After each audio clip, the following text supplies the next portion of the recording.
One night a robbery went wrong. I ended up taking the life of my best friend. When I took his life, I ended up in jail facing a life sentence. When I was facing that life sentence, it got real. You know what I mean? I was facing that life sentence and I had two lawyers. And I was 18 years old. It was like 2006. And while I'm telling C to hold on, I literally felt him breathe his last breath. When he breathed his last breath, I felt his body go numb in my body. And I felt when the spirit left his body just went numb and he died in my hands. Right? When he died in my hands in my lap, my mind went into shock. I went into complete shock. I didn't even know what to do, what to think, and my whole life started to flash before my eyes. My whole life started to flash before my eyes, you feel me? So during the course of that, when my whole life was flashing before my eyes, All right, good afternoon. This is State of Florida versus Stephen Testa with multiple cases before the court. So my name is Akil Phillip, AKA Vision, and I did a 15-year bid. So it was 2006, and I was 18 years old when I actually got locked up.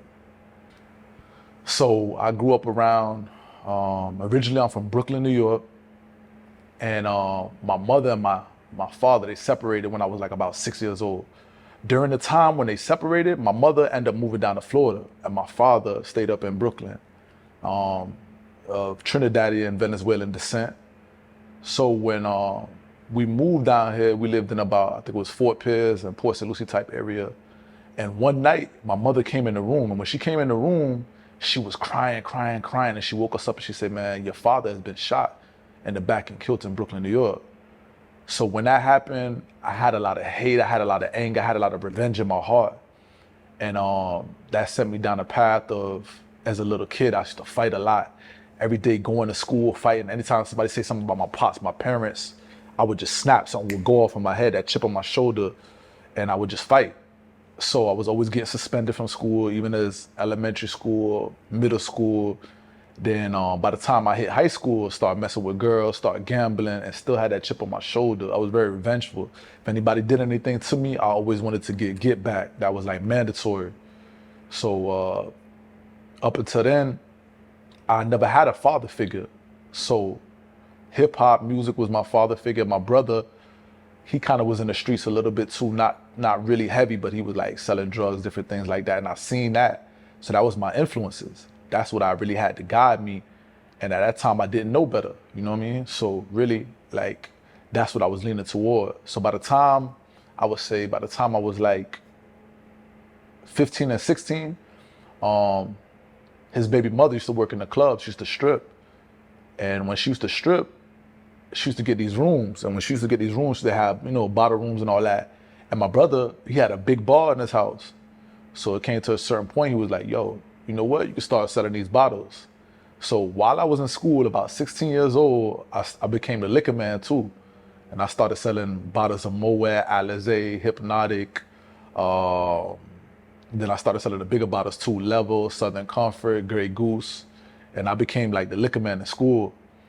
And I used to see bottles in school and stuff like that, man. Hopefully nobody crashed or drunk drove or whatever, but it was crazy. And I was just looking for a way to come up that time financially, going through the struggles of poverty. Like my mom used to work, and I was probably about the age of 10, she got saved. When she got saved, she used to always come in the room, praying in tongues, laying hands on me, putting the oil, opening the blinds. "Hey boy, open up the blinds, we want darkness, and hey, you want darkness." I'm like, "Mom, come on, I ain't trying to hit, I'm trying to cover my ears." She shot the book, she laying hands on me. I'm like, "Yo, every spirit come on you to come up." I'm like, "Yo, what is she doing? She wilding right now," you feel me?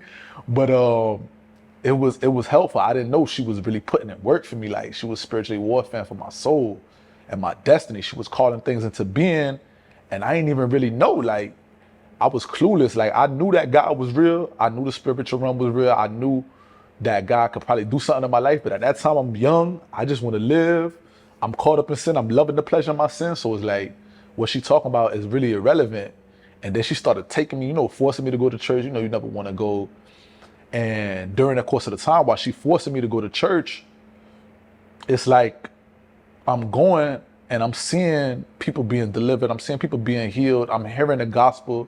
I'm seeing people get saved and change their life. And it was crazy because I'm like, hey, I know this is real, but it was a fight within me like, hey, I want this, but I love living in sin too. And I was probably like around the age of like around that same age, 15, 16, when my brother, he had moved out. He was living in like Boca Raton, Florida. Like a nicer area too. Boca Raton, like it's like a nice area. And he was living over there. He had a roommate, whatever. So one night they had a party. They was at a party. Some of his friends got drunk. And when the dude busted a bottle, he was trying to hit my brother with the bottle. My brother had like one of them tools, you feel me? They got the knife, the screwdriver, all that in one. So I guess he used that and he kind of like sliced the dude up. So my brother caught a case. He was locked up in West Palm Beach. So he caught a case in West Palm Beach County. And when he caught that case in West Palm Beach County, he was in there for like 8 months. But during that 8 months, he had come to give his life to God. When he gave his life to God, he did 8 months. He went to trial. He won a trial, got found not guilty, and he got out. When he got out, he was serving God, and I seen that. I'm like, what? He going to church, he clapping, he suited up, and I'm like, yo, is this the same one that used to sell trees? Like, how he suited up now? How he really like, how could that change be? And me and my little brother, we was riding, and we like, yo, what is you doing? You an altar boy now? Like, what's really going on?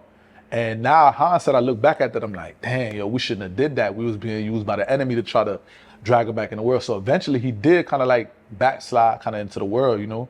He not in the streets like as far as serving or nothing like that no more, but he just not fulfilling the purpose of God in his life. But I know God gonna bring restoration even to him, and you know, all the time.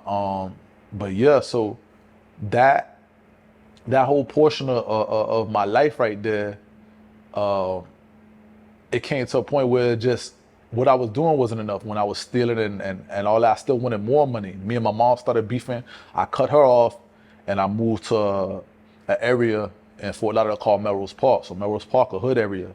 I'm living there like 3 months. We doing robberies and all type of stuff, you know what I mean? So during the course of this time, I'm living in Melrose Park, pockets hurting, and we like, yo, we got to get to the money by any means necessary. You know what I mean? And at the time, me and my mom was beefing. I cut off for 3 months, so we not on speaking terms. And what's so crazy, right before that event happened, I was in school. I was in high school. So what happened, I went to a school in Hollywood first called South Broward. When I went there, I stopped caring about school. I was so into the girls and trying to get money that I allowed my grades to go down. And the crazy thing, I was intelligent. When I was going to school before that, A and B honor roll. How I even made it to the school in Hollywood is called South Broward. And it was a magnet program for marine biology. So, you know, I always had a head on my shoulders. Even as my first name is Akil, my mom said naturally like that represent intelligence. So therefore that was a fulfillment in my life. And I knew that, but still at the time, the streets and the flesh and the sin was calling me. And that's what I was, you know, yielding to. So during that particular time, when I was still in school, I think it was a dude, I forgot his name. We used to call him D. But this is right around the time when And1 mixtape coming out, they doing all the handles. I got really into that. Me and my little brother, we were separated for a minute. So when I met up with him, he was like, probably like 13, and I was like 17, you know, so when we linked back up, so that was right around the time, and it's like 2004, 5, 6, right around them times, and one was going crazy with the skills, hot sauce A1, and I started doing the moves, my brother doing the moves, and I found out he was into the ball, and we started balling, and I really should have stuck to that, because I was really good at that, and you know, the streets would just call it. So now, when I met him, but I tell you that because back when I was in school, I had an N1 mixtape DVD, and I let the dude D hold it, right? And when I let him hold it, I had to end up dropping out of school and going to this program called Drop Back In. So when I went to this program, Drop Back In, like I told you, I used to sell the liquor. So I'm in the program doing my work. I made it from the 11th grade to the 12th grade, but I'm selling liquor in there. It's all the worst kids in there that got expelled for having weapons, having drugs, kids that just dropped out, girls that's pregnant. So it's that type of program in it. And I'm in there selling liquor and doing my work at the same time. So it was crazy because you'll see people in there go right outside and fight, and then the principals. And the crazy thing, it was in the back of a church. It was like a computer lab with probably 10 to 15 computers in the back of a church on a corner. And we was in there cussing, people was smoking in there, it was crazy, right in the back, right? But that was the reality at the time. So after that, like I said, I dropped out of school and I gave Dez the N1 mixtape DVD. And when I gave him the DVD, I'm like, yo, all right, he gonna give me back in a week. So when I dropped out of school, I forgot about it for a minute. Then I remember, I called him. I'm like, yo, what's up with the DVD? He like, yo, I gave it back to your homeboy Ab, which is Ab was my man's and all. Haitian homeboy Ab, that was my man's. You feel me? To the day I seen him the other day at the gas station, my man's and him. But when I asked Ab, I called Ab, I said, yo, D gave you that mixtape? He like, nah, he ain't give it to me. So immediately I'm like, oh, he trying to play me? The dude D trying to play me? Like, what he doing? And at this time, like I told you, I already started playing with weapons, guns and stuff.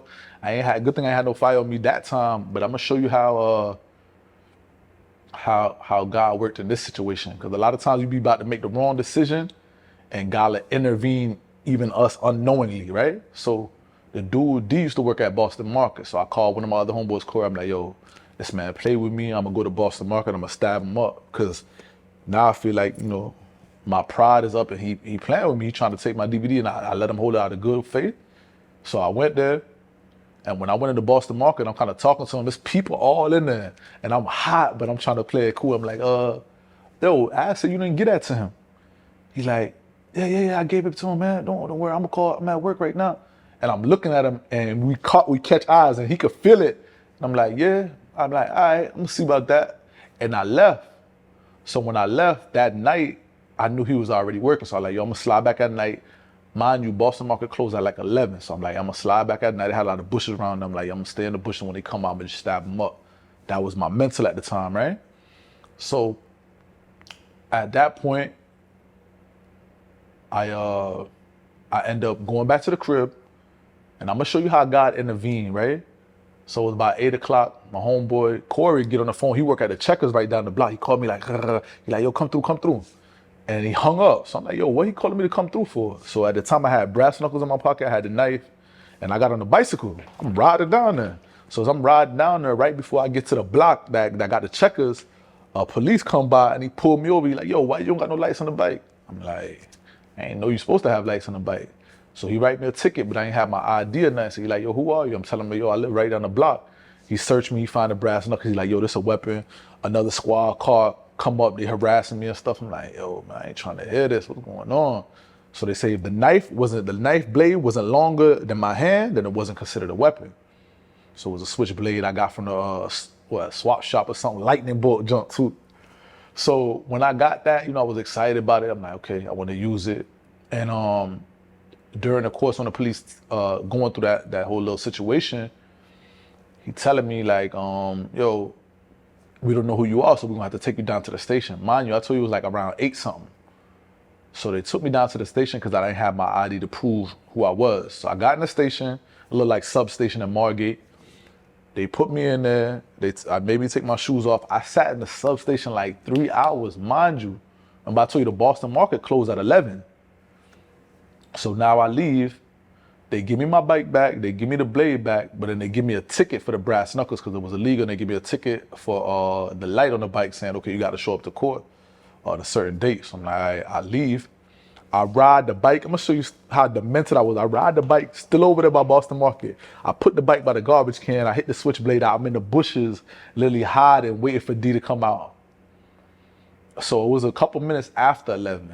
So I waited like 10 minutes. I see a lot of people coming out, no D. So I put the switchblade back in my pocket. I get on the bike, I ride around the front, and it's like 2 people in there. Everybody else had already left. So I'm like, dang. Now this is the backstory. I go home after that and I fall asleep. I wake up next morning, I have a message on my phone from Ab. Ab be like, yeah, yo, D did give me the DVD back, but I didn't want to tell you because I had lost it. So imagine if D was there and I would have stabbed D thinking he trying to steal my DVD, and he did give it back to Ab, but Ab lost it and lied to me, but I believed him because that's my man's in him. So I would have stabbed up the dude for no reason. You know what I mean? This dude probably would have died and for innocently. But when your mind is in that detrimental state and you have that darkness, all you see is your way. You become king, you become your own God, and you move without reasoning. And the Bible says there's a way that seemeth right unto man, but the end thereof is death. You know, and that's how I was seeing. So, you know, when I grew up, my father got killed when I was like 6. And that, you know, that put a lot of stress, a lot of anger, you know, a lot of vengeful. So during the course of that, man, I started fighting a lot. I would get suspended a lot. That led me to start stealing. I started gambling. You know what I mean? I got to a point where I started playing with weapons. When I started playing weapons, I started robbing. You know, I needed it. My pockets was hurting, you know what I mean? So during the course of all that, one night a robbery went wrong. I ended up taking the life of my best friend. When I took his life, I ended up in jail facing a life sentence. When I was facing that life sentence, it got real. You know what I mean? I was facing that life sentence, and I had 2 lawyers, and I was 18 years old. It was like 2006. You know what I mean? And I never been in no situation like that before. So during the course of that time, when it went wrong, I told myself, I was like, yo, first it was a group of people, and we was gonna go rob them. And I was like, yo, if one of them act up, I'ma slump them. And when I said that, you know, I spoke it, and I didn't really know what I was getting myself into. So when I spoke that, I released it, really not knowing. So I remember we circled. It was some dude just got off work, like lawn service. So we seen them. When we seen them, we circled the block. They like, yo, what's up, Phil? You want to go back and grab that? I was like, yeah. When they said that, we circled around back to the house. We got the gauge. When we got the gauge, I caught the hammer back, and I was like, yo, listen, if one of them act up, I'm gonna slump them. And I meant that to my heart. So when we was going over there, now mind you, this 2006. This back when we were in tall tees. So we all hopped out the vehicle, and I remember putting half of the shotty up my shirt. When I put half of the shotty up my shirt, we started running. It was 2 of my homeboys, one in the front, one in the back, one on the side. When we going like this. And as we getting up to them, I see a lady come out the house with her daughter. And when I see that, immediately hit my mind, I'm like, nah, we can't do it. So we hopped back in the car. After we hopped back in the car, we circled the block. We see a dude on the back of his car. He talking on the phone, probably caking to a girl or something. So they're like, yo, what's up? You want to get him? I'm like, yeah, let's get him. So we hop out. When we hop out, I run down and I'm like, yo, give it up, give it up. Immediately when I say that, he start panicking. So the dudes I'm with, they trying to search his pocket, and he trying to break off. He panicking, right? So while he panicking, it's like a little parking ledge right there. So I go around the parking ledge and I come up on him. When I go around the parking ledge and I come up on him, bruh, it's so crazy. I never heard to this day. He let out a scream, a screamer like death scream. You feel me? Like I can't even mimic the scream that he let out. I know it was death in the atmosphere with that scream he let out. And then he tried to jump and grab the barrel. When he tried to jump and grab the barrel, I jumped over the back of the ledge and I let the gun off. When I let it off, he fell down. And when he fell down, my 2 homeboys on the side of him, they start running, and I grabbed a gun and I turned like this. And I'm about to start running too. And as I'm about to start running, I'm looking at him and I kind of see him get back up and start running. So I'm like, what? And I turn around to run back to the car. And as I'm running back to the car, one of my mans in them C drop on the ground. And they like, man, nah, kid, you shot C. So we went, I grabbed C. So now we pulling him into the back of the car. C got a hold in his chest like this. But as C got a hold in his chest, like it was funny because it was a bunch of blood, but it was kind of stuck. So I'm looking at it, I got him in the back, I'm holding him in the back seat. They driving about to crash all of us. Cause at the time, they young, they like 17, I'm 18, all of us young. They driving about to crash because of what just happened. So when they driving about to crash, me in my mind, I'm like, yo, C, hold on. And while I'm telling C to hold on, I literally felt him breathe his last breath. When he breathed his last breath, I felt his body go numb in my body. And I felt when his spirit left his body just went numb and he died in my hands. Right? When he died in my hands in my lap, my mind went into shock. I went into complete shock. I didn't even know what to do, what to think. And my whole life started to flash before my eyes. You feel me? So during the course of that, when my whole life was flashing before my eyes, everything that everything that happened in my life, from when God saved me from car accidents, from when just as simple as my mom teaching me, yo, stay in the house, do this, do that, do that. All that started flashing before my eyes. Like, I remember one time I was reading a newspaper at this table, and I had like a chandelier thing. And as soon as I got up and moved, the whole chandelier thing fell and hit the table. And if my head would have been in there, it probably would have cut the glass and probably would have cut me on some Final Destination type stuff. You feel me? So all them things just flashed before my eyes. And at that time, it was like God speaking to me. And it was like, yo, this ain't it. And I knew right in there within myself, I'm like, yo, this ain't the life for me. You feel me? So I felt, when I did that, like, I felt reverse of everything I felt before I started. You know what I'm saying? I felt reverse of everything before. Because when I started and we were doing the robbery, like, my mom said, like, yeah, we're going to get this money. But then after my man's life got took, I'm like, yo, the money and everything left my mind. I was broken. I was confused. I didn't even understand what really was going on, right? So after that, at the time I was living with my mans and them, went back to his crib. I was in shock. People was coming, trying to talk to me. I wasn't rapping with them. I had nothing to say. So during the course of that, when I had nothing to say, it really came to a point where it was like, yo, I knew within myself, like, this life ain't right. It ain't right for me. You know what I mean? So during the course of that, we went back to his house. And at the time, his mom used to live there, but she used to do like home health care, so she was never there. We used to have parties there, whatever. But you know, this night was totally different. So somehow I end up falling asleep. I wake up, his mom crying. She come out the room. He come out the room crying with her. When he come out the room crying with her, I already know something up. Go back down to the station. I sit in the room for like 2 hours. They come back. They tell me the whole, oh, yo, we know about what happened. Da da da. We know about what happened. We know about the Hispanic male. We know about you throwing the gun in the lake. Da da da. I'm like, oh, man. So now it came to a point where I'm thinking it's over with. You know what I mean? I'm thinking it's over with. So they asked me like, you did it? And I'm like, yeah, man, I did it. Right? So after that, they put handcuffs on me.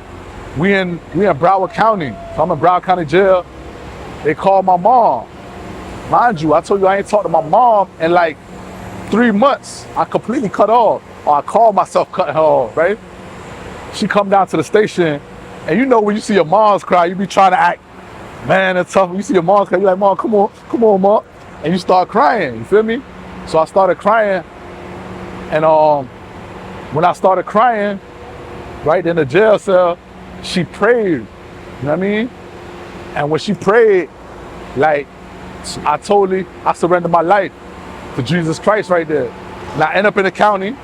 So now when I end up in the county, they hit me with the charges of unpremeditated murder in the first degree and attempted armed robbery with a deadly weapon. So I get them charges. I call moms, I tell her. She tell me, she like, yo, when you get in there, start praying, grab a Bible, you know, change your life. So I get in there after I go through booking, you know, they do the searching, mug shots, all that. And then I get it, they sent me to the 6th floor. Now the 6th floor inside the county is max custody. So max custody usually wears zebra stripes, black and white, and they might have max custody in red in the back of your jumpsuit. So I get up there, first they sent me to the 3rd cell, which is brown. They're like, no, come up out of there, you're going to the first one. I look in the first one, these niggas looking like gorillas. Feel me? I'm like, oh Lord. But I seen movies, so I'm like, yo, I ain't letting them take nothing. Like, I'm glad I got some hands, I ain't gonna let them take nothing. So I go in there.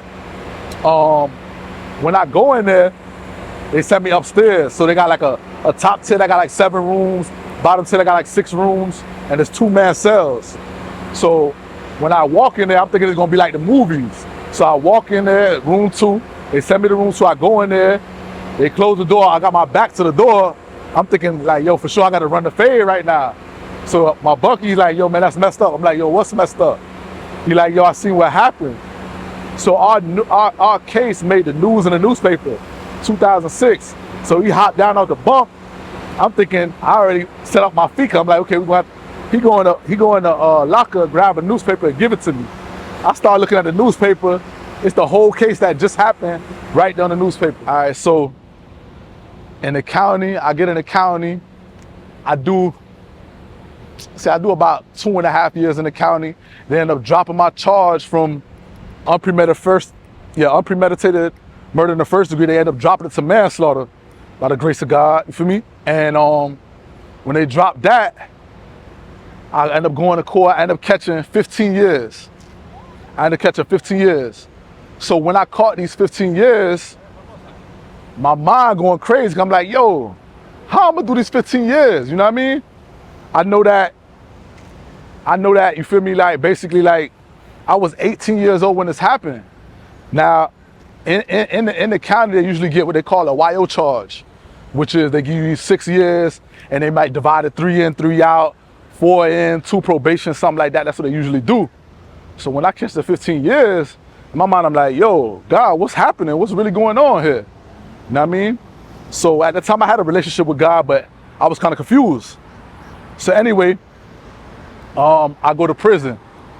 We get on what they call a Bluebird. So the Bluebird, that's that bus. That's that bus with a cage you can't hardly see out of it. When I get on that bus, you won't believe what song playing. They playing Tupac, dun, dun, dun, dun, dun. So Many Tears. And it's a song kind of about going to prison. So it's like they set in the atmosphere for you to go. So everybody kind of like vibing, thinking they're gonna get to prison.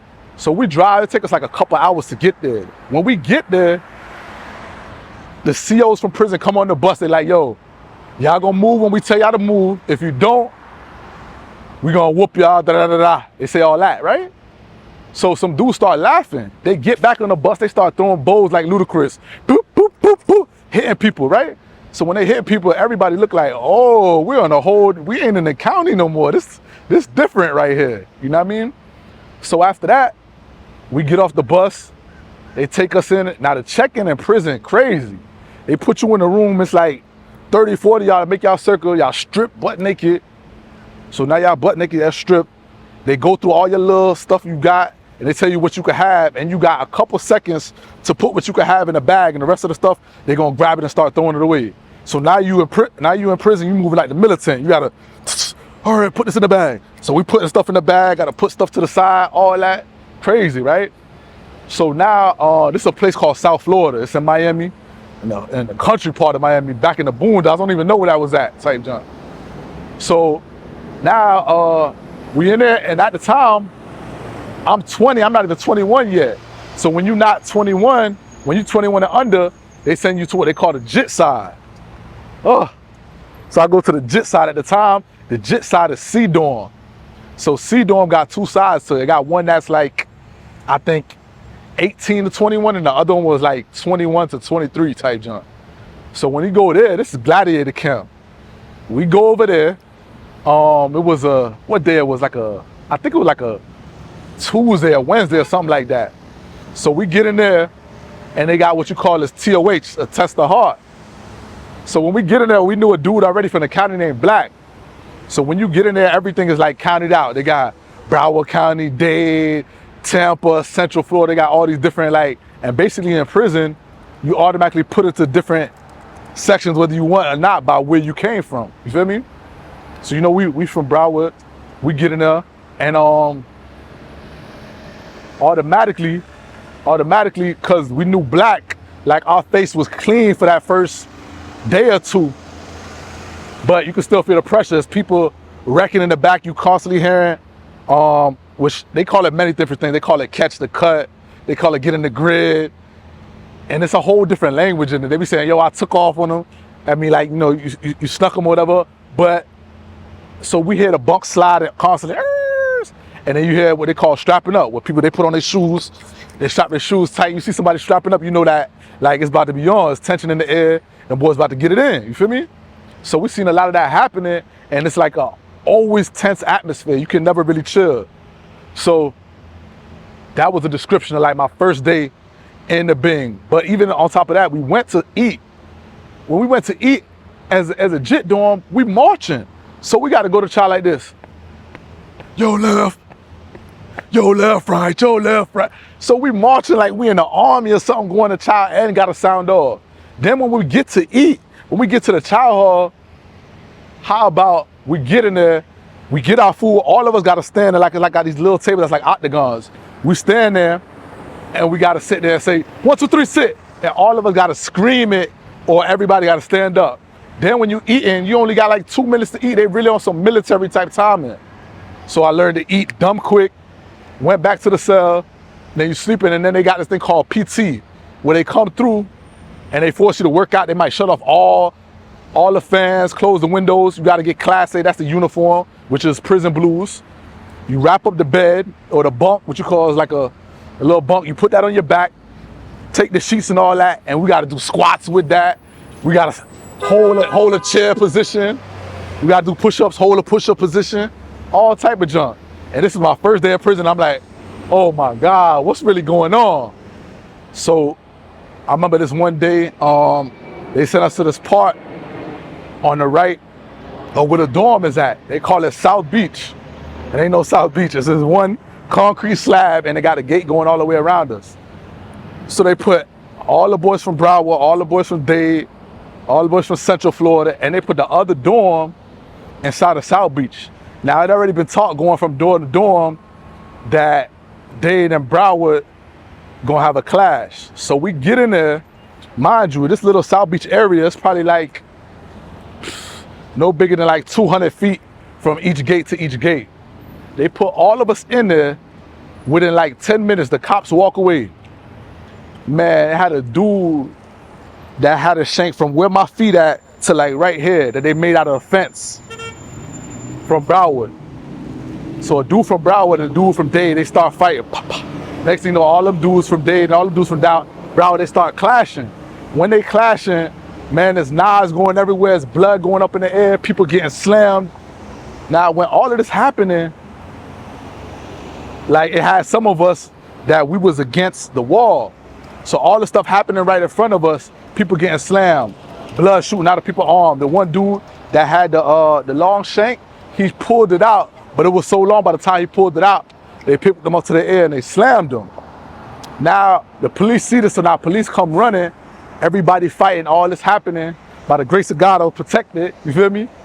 The police running there, they got batons, they start hitting people wildly, going crazy, people going up in the air, somebody landed right next to me, kind of splattered a little bit, but good thing I ain't get no blood on me, whatever, they splattered. So I'm like, damn, I'm like, yo, this like last step before hell, I really see what's going on in this time, and it was crazy. This was like my second week in there. So you see the transition of seeing all this stuff happen with people. None of these people was older than 22, losing their lives for a city or where they was at. And you see all this stuff happening right there in prison. That's the reality of what really, what happens and what could go on in prison and what you signing yourself up for if you choose to live like that. You know what I mean? So when I was in prison, man, God really used that as a situation to open up my eyes. And during the course, when I was in there, and I told you, like, from when I was in the county, my mom said that prayer, it was more than a prayer, it was my entrance into the kingdom of God. Like, I really surrendered my life, and I really recognized that my life needed to be in Him. I needed to have that relationship with God at that time. So I really gave my life to God. And when she said that prayer and she was crying, I was crying. You know, when a baby is born, a baby start crying. So it was like that whole brokenness. I was broken and I gave my heart. And since then, I started building a relationship with Him. I started praying. I started reading the word. I didn't used to understand the word. Mom was like, yo, you got to ask for wisdom, knowledge, and understanding. You can't just jump in it. It ain't no regular book. This is something written by God. So I'm like, all right. I start doing that and I start gaining understanding and wisdom. I start understanding it. And then God started to change my mind frame. The more I started to read the word and eat the word, my mind, my heart, I started to change. Then God tested me. He was like, oh yeah, you started to change? You got to let go of the dude who killed your father. So the dude who killed my father, back in the beginning of the testimony, I told you I was 6, he got whacked in Brooklyn. I looked up dude, I found the dude who killed my father, he got locked up, not on my father case, on another case. He moved to Cali. I looked him up, he was getting out in 2010. I made a plan with my little brother. I'm like, yo, we gonna ride on him. Cause I had a cousin named Tangi, used to live out there. We're gonna go by her house and wet him up when he came out. And my little brother was like, yeah. He was little at the time. We just wanted revenge for our father. But God was like, he tested me. He was like, yeah, you want to rock with me? You want to forgive everybody? He was like, you got to forgive him. He reminded me of scripture, like, if you don't forgive others of what they done to you, how can I forgive you of what you've done to others? And that hit me like a ton of rocks. And I wrestled with that forgiveness for about 3 months when I first came to Jesus and I started building that relationship. And over the course of that 3 months, when that really hit me, I forgave him. And when I forgave him, I could forgive everybody in my whole case, everything, right? So during the course of that, he was like, yeah, all right, I'm gonna test that. So certain stuff happened in the cell as far as like, you know, you have people, certain times their bathroom will break. They might try to use your bathroom and all type of stuff like that. And when that happens, sometimes, you know, it'd be a test. It'd be a test of your character, your heart. God allow you to be tested. He'd be like, okay, you living for me now. Let me see if you gonna operate different. You still gonna operate out of the flesh and try to fight and try to do this? What you really gonna do? So a lot of them tests came, and after that, you know, in prison, I started to be surrounded by other men of God that was more cultivated than me, that was more mature. And as I began to walk with them, start having services, Bible study, I started really learning the word of God, how to operate as a man of God, start maturing myself. Because remember I told you I was 18 when I caught the case. So during this whole process of me being in prison, I was 18, I got out May 19, so I was 32, so I lost all my 20s. But during that course, I seen God move so magnificently, man. I see people give cases back, beat elbows. An elbow is a life sentence. I seen people beat elbows. I seen people that had RICO charges, all different type of charges. People was actually giving time back. It was truly giving their life to Christ. It was becoming a witness. It was preaching, doing all type of stuff for the name of Jesus Christ. And when it was doing this, I got to be a part of that. I got a privilege to be one of the ones that could tell them about Christ. So during 2009, that's when God really allowed me to discover that I had the gift of poetry and rapping. And when I was out before that, just give you a backtrack, my brother and them used to be freestyling. And I used to just come drop a verse or something. They'd be like, oh, that was all one verse. So in 2009, I started writing like 1 pages. And even before that, and a lot of people was reacting, and I had 2 brothers that were like, yo, you should really do that. You can use that to impact people. And I was like, what? And then they finally convinced me. I was mad, scared, shook. So one day they convinced me to do it. They had a talent show. And I did it, and I seen the impact. A dude came up to me like, man, when you was spitting, I felt goosebumps. And at the time, I was like, yo, he didn't even know he felt the presence of God at that time. And I began to see after that, when we used to rap and do stuff for God, write songs that God would give us, people's life started changing. People were like, yo, that song that y'all spit was stuck in my head. And ever since I was rapping that, I went and I prayed to God and I gave my life to God. And that's when I really seen, I was like, oh, this is something deeper than what I thought. Like, this is just entertainment music, but nah. God's Holy Spirit, his anointing was on that, and it was able to penetrate the hearts of these broken men, of men that got mad times. Some of these men lost all their family and all that. And God using this music to get to them, to change them, to transform them. So that's how vision came about. Cause God sent me to give sight to the blind, basically. And to go deep into that, my first name is Akil, right? So remember I told you earlier in the interview that it means intelligent. But Aquila was the actual dude that my mom got the name from in the Bible. He used to work with Paul as a tent maker. And his name spiritually represented eagle, which represents vision. So even my name that my mom gave, it correlate with my spiritual name, what God gave me. You know what I mean? So it's a beautiful thing. And it really, during the course of that time, I just seen God transform my life and the grace that I needed and the mercy I needed. And I seen him do that for so much other men. And I seen their lives transform. And I seen how he really used them to the point of, we used to have services in there, man. And sick people used to be getting healed. Demons used to be coming out. People used to really start walking in the character of God. Like, you see men that was in there wilding, going to the box every 2-3 months to coming out. And these dudes, humble dudes, quiet. These dudes in that word, these dudes not fighting no more, doing all type of junk. And it's really just it's amazing what you see God do. I mean, and